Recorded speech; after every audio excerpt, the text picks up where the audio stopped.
লিখেছেন গোপাল দাস, সিঙ্গুর জলঘাটা, হুগলি।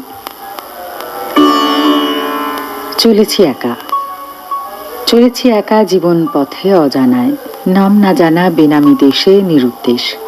কত অজানা পথিক আসে যায়, শুধু রেখে যায় আবেগ, স্মৃতি, অনুভূতি। যাত্রাপথে কত সুখ দুঃখ কান্না হাসি উঁকি মারে জীবন আকাশে অহরহ। পাখিদের দল উড়ে যায়, ঝরে যায় কত শত ফুল নিয়তির নিয়ম খেলায়। কত বন্ধু আপনজন আত্মীয় স্বজন কোথায় হারিয়ে গেল করুণ দুর্দিনে।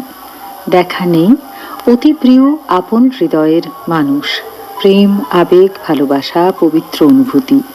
পৃথিবীর সকল ইচ্ছে ফেলে স্বপ্ন ফেলে হেঁটে চলেছি একা। যাযাবর ঘর ছাড়া বেদুইন, দু চোখ যেদিকে যায় পথের রেখা ধরে হেঁটে হেঁটে চলেছে দুপা আগামীর পথে অজানা ঠিকানায়।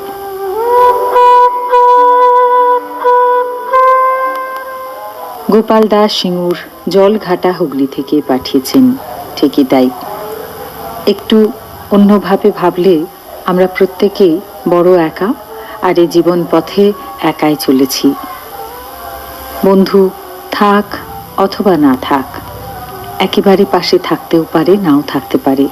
যে যেখানে আছে যেমন আছে তাকে সেভাবেই গ্রহণ করে আমরা কেবল হেঁটে চলেছি, কেবল জীবন পথে হেঁটে চলেছি আগামীর অজানা ঠিকানায়। সত্যিই তো, একেবারে ঠিক কথা। ভালো থাকবেন। এমন নানা রকম অনুভূতি দিয়েই তো সেজে ওঠে আপনাদের ভালোবাসার আনন্দধারা। ভালো থাকবেন, সঙ্গে থাকবেন।